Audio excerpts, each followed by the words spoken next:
Oh, this one is better. All right, so we're gonna start at the bottom and work our way up. Out of the thigh, we have the femoral vein, which is blue, and the femoral artery, which is red. We find the body wall for the inguinal fold. We come just inside that wall. This one's a good one. This one. So we've got the external iliac vein there. Right next to it is the external iliac artery. If we go up, find the dissection. We need to find the bifurcation point where it splits into two. Probably not this cat. So we come up here and it's going to divide out, and it's not dissected out on this cat yet. So there's the common iliac artery. Just behind it, also not dissected out on this cat, is the common iliac vein. If we come a little bit further up, oh, that's interesting. Oh, what is that? That's really, we've got a venous abnormality, right? Because what looks like we've got an inferior vena cava there, but we've got another one over here. Yeah, that's cool. But I think it's a structural anomaly in this cat. Ooh. It happens though. And then in between, we've got the abdominal aorta. I think your lab book may call it the abdominal artery. Okay. If we keep coming up a little bit, we've got our kidney. There's the renal vein, and then just above it is the renal artery. If we keep coming north, we've got the diaphragm covering up the liver. We've got the heart.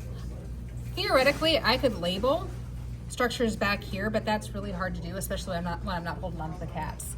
So we're gonna go up a little bit higher.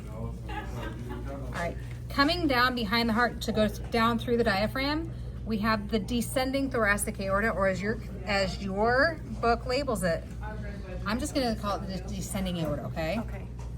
And it's gonna look like I'm pointing to something, looks like I'm pointing to nothing, because it's gonna be between the heart and the lungs.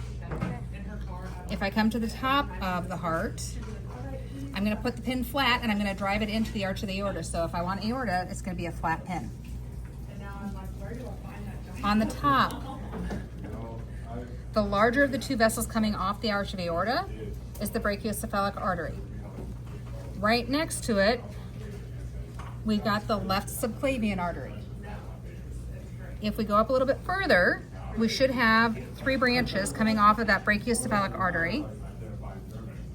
So there's one. Trying to get the best way to do it. There's two. And three is over behind. Okay. So when we look at this, so remember, left subclavian. That's the left common carotid. That's the right common carotid. And that third branch over here is the right subclavian. It is only the common carotid arteries and the subclavian arteries that you have to tell me right or left. You can also see the carotid arteries a little bit higher to either side of the esophagus and the trachea. So trachea there, esophagus is behind it. Yes! Sorry. We've got a transverse jugular in this cat. It's the best one I've seen in the cat yet. It's probably the one that's going to be labeled for this. Yeah. I know it is. All right, so transverse jugular. Which sounds easy. And then we've got our external jugular. And again, this is probably the best cat for the jugulars that I've seen. Okay. If we go back down to the heart, Really? So you have like a pin. we have the superior vena cava coming in. We find the branch point. It's kind of chewed up a little bit. Above that, we're going to find the brachiocephalic vein. Real estate matters, right? Wherever the location is. Okay. If we go up, we've got the subclavian vein to either side. We follow out to the body wall, and we've got the axillary vein.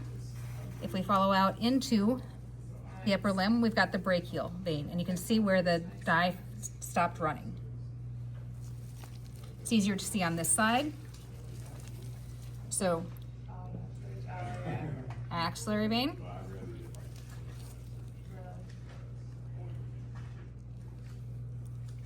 brachial vein. This white thing that you're seeing here is nerve. Okay. It's part of the brachial plexus. And I think that gets everything that's on the list. Perfect. Thank you. Thanks.